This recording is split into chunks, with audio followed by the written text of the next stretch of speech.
According to the EU's mission, Nigeria's 2019 general elections were marked by severe operational and transparency shortcomings, electoral security problems, and low turnout.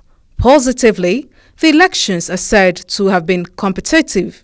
Parties were overall able to campaign, and civil societies enhanced accountability. But last-minute postponement of the elections put an undue burden on voters.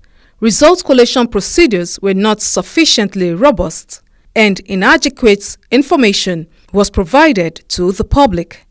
The EU mission's chief observer, Maria Arena, says electoral reforms in Nigeria needs political leadership that is dedicated to the rights of Nigerians and an inclusive process of national dialogue involving state institutions, political parties, civil societies, and the media.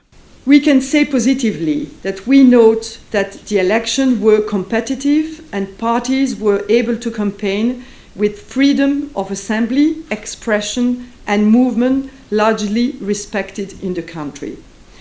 The very effective role played by civil society organizations in promoting election reforms and contributing to accountability of the process was very important and need to continue.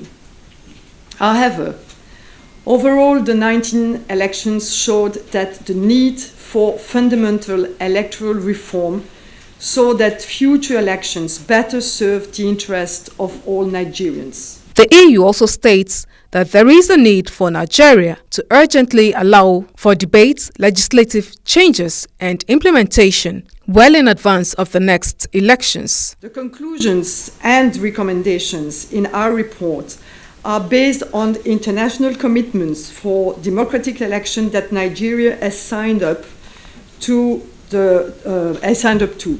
We looked at what happened in practice on these elections and have identified where laws and practices can be strengthened. Based on the reports that we received from our long-term observers in the field and from cross-referencing different media reports that were coming through, we've recorded that there seemed to be at least 150 people that were killed over the campaign and election days and results processes. This isn't a definitive figure. This is based in part on second-hand information. But obviously that's 150 people too many for any electoral process. The EU report states that leading political parties faltered in not reining in acts of violence and intimidation by their supporters and abuse of incumbency at federal and state levels.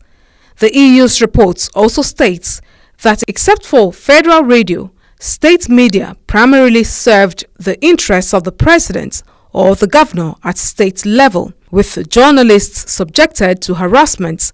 Arit Efanga, Core TV News, Abuja.